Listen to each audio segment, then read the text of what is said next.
Schönen guten Tag, liebe Freunde. Danke, dass ihr wieder dabei seid. Juri aus Irkutsk grüßt euch ganz herzlich. Danke für das Einschalten. Ich hoffe, euch geht's gut und eure Arbeitswoche verläuft angenehm und erfolgreich. In diesem neuen Video möchte ich euch weitere Nachrichten aus Russland gerne vorstellen. Hoffentlich habt ihr wirklich ein Interesse für das Alltagsleben in diesem Land.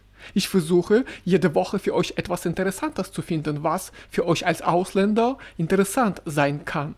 In diesem Video lade ich euch auch ein, mit mir einen Spaziergang auf der Karl-Marx-Straße zu machen. Der Schnee ist fast weggetaut und man kann angenehm darauf laufen. Aus meinen früheren Videos kennt ihr bestimmt diese Straße. Wir laufen auch an dem Lenin-Denkmal vorbei. Also bleibt gerne dran. Los geht's! Renten in Russland. Die Renten für föderale Staatsbeamten in Russland haben Anfang 2026 die Marke von 39.000 Rubel überschritten. Das geht aus Daten des Sozialfonds des Landes hervor. Zum Stand vom 1. Januar 2026 beträgt die durchschnittliche Rente für diese Kategorie 39.268 Rubel. Erwerbstätige Rentner unter den föderalen Staatsbeamten erhalten im Durchschnitt 40.341 Rubel, während nicht erwerbstätige Rentner 39.167 Rubel bekommen. Die Mehrheit der Rentner, rund 89.000 Menschen, arbeitet nicht mehr und erhält ihre Zahlungen gemäß der aktuellen Gesetzgebung. Die Höhe der Rente hängt von mehreren Faktoren ab: der Berufserfahrung, der Position sowie der Dauer des Staatsdienstes. Diese bestimmen letztlich die individuelle Rentenhöhe. Auch das Staatsoberhaupt hat, wie jeder Bürger Russlands, Anspruch auf eine Altersrente. Wladimir Putin ist 73 Jahre alt und gilt somit als Rentner. Die genaue Höhe seiner Rente ist nicht öffentlich bekannt. Nach dem Ausscheiden aus dem Präsidentenamt erhält er jedoch eine besondere Präsidentenrente in Höhe von 75% seines monatlichen Gehalts. Basierend auf seinem Gehalt im Jahr 2025 von 1.003.756 Rubel könnte diese Rente etwa 752.817 Rubel betragen. Telegram-Verbot in Russland. In Russland wird derzeit über ein mögliches Verbot des Messengers Telegram diskutiert und die Folgen könnten weitreichender sein, als es zunächst scheint. Wie der Jurist und Leiter des Zentrums für Recht und Ordnung in der Region Moskau, Alexander Chaminski, erklärte, liegt der entscheidende Punkt bei den kostenpflichtigen Funktionen der Plattform. Sollte Telegram als extremistische Organisation eingestuft werden, könnten sämtliche Zahlungen an den Dienst, etwa für Premium-Abonnements, als Finanzierung extremistischer Aktivitäten gewertet werden.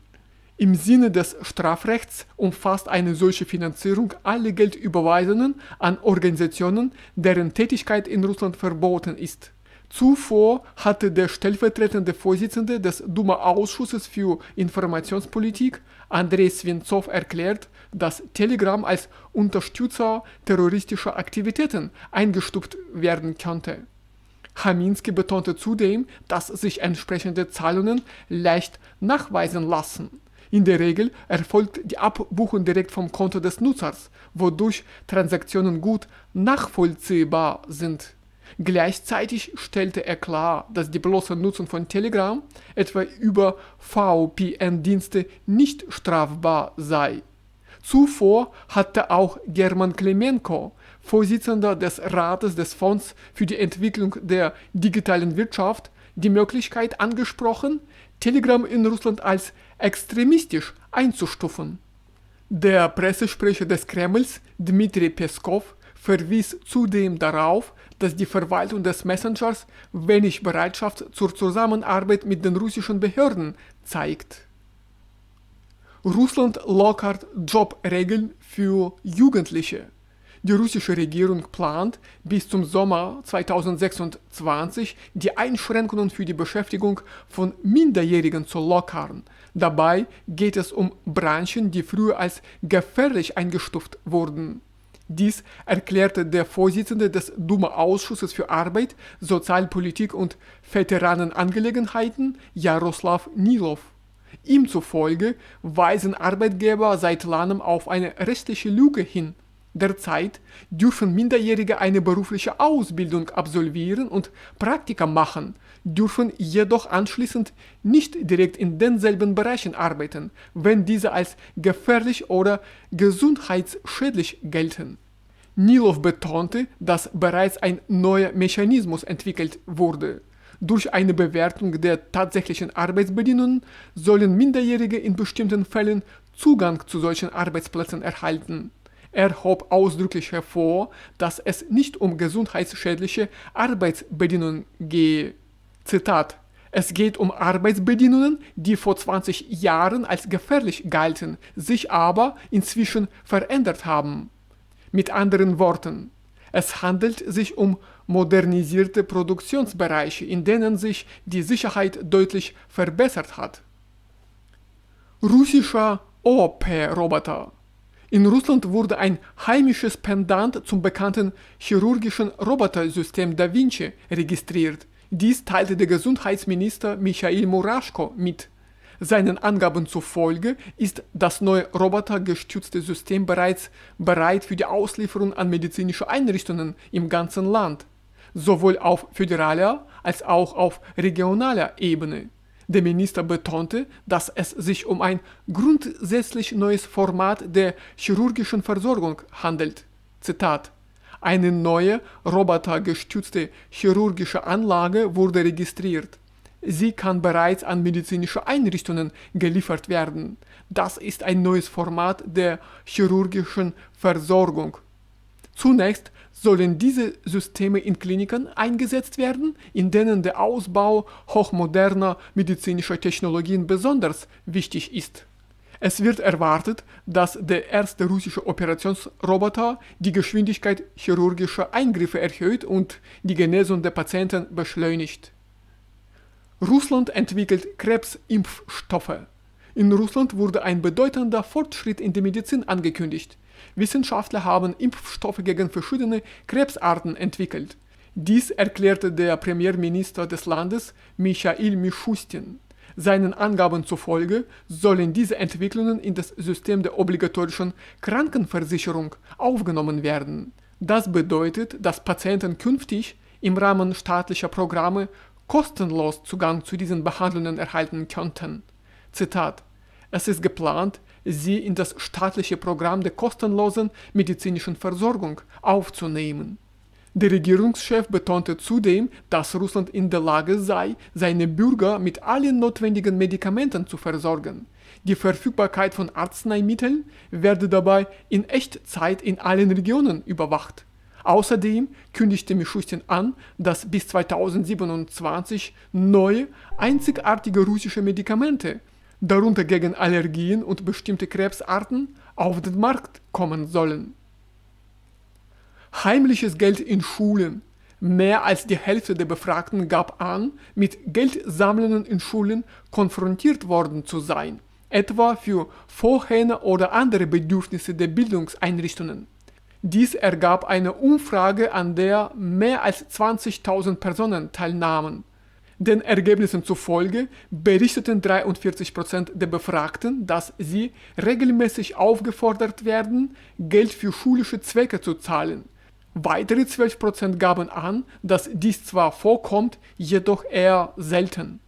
Insgesamt haben somit 55% der Teilnehmer solche Situationen erlebt. 15% erklärten hingegen, dass es an ihren Schulen keine derartigen Forderungen gibt. Weitere 30% wissen nicht, was in den Schulen diesbezüglich geschieht.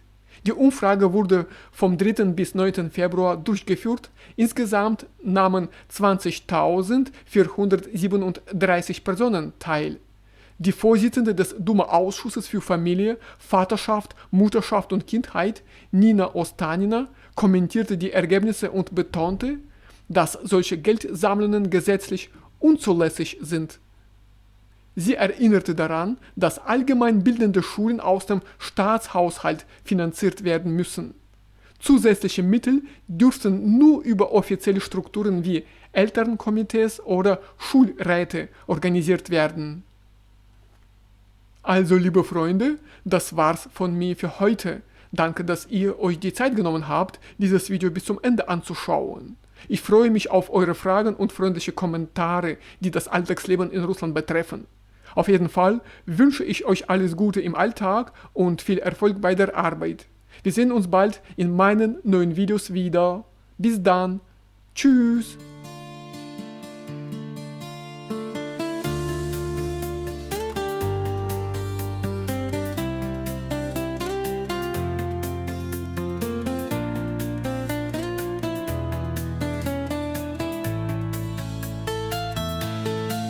Schon als Kind, da sah ich es vor mir. Die weite Welt auf Schienen, irgendwann mal hier. Moskau bis Wladiwostok, das war mein Ziel. Doch der Traum blieb lange Zeit nur ein stilles Spiel. Die Jahre vergingen, die Arbeit rief. Doch tief in mir, da war dieser Traum, der blieb. Erst als die Zeit mir endlich Ruhe gab, ging ich den Weg, den ich so lang ertrag. Mit der transsibirischen Bahn durch das weite Land, vom Ural bis zum Baikal, wo die Freiheit stand. Durch endlose Wälder, Steppe, Wind und Licht, Russlands Seele in jedem neuen Gesicht. Die Schönheit, die mich rief, so weit, so klar. Die gastfreundlichen Menschen, so wunderbar. Jetzt erzähl ich's in Berlin mit Lächeln und Stolz. Die Reise meines Lebens, erfüllt von Glück und Stolz.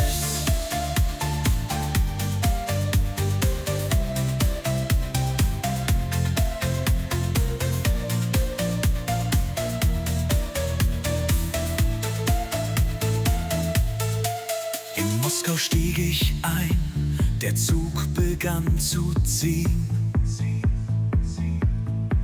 Ein Band aus Schienen, das sich durch das Land wollt fliehen. Der Baikalsee so tief, der Himmel endlos weit. Die Wälder flüsternd leise von alter Zeit. In jedem Waggon war neues Leben da. Menschengeschichten, so einzigartig und nah. Wir lachten, wir teilten Brot und Wort. Russlands Herz, es schlug in jedem Ort.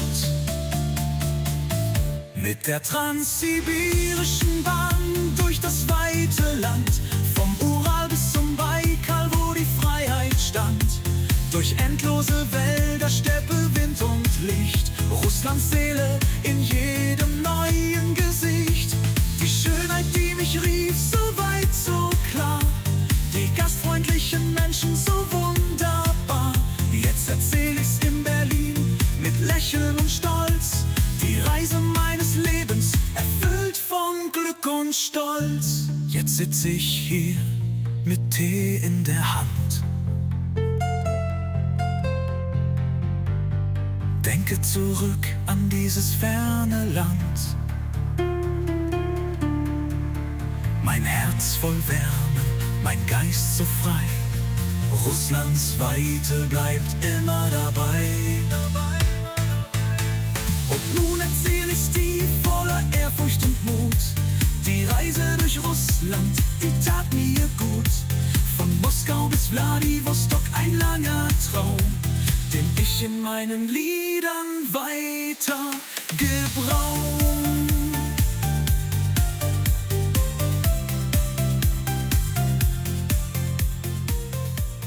Deutsche Freunde, kommt vorbei. Hier in Sibirien sind wir immer frei. Kommt zu uns, wir feiern unter dem Sternenzelt. mit Wodka und Geschichten in unserer wunderbaren Welt. Freunde für immer, die Freude ist groß. Am Baikalsee tanzen wir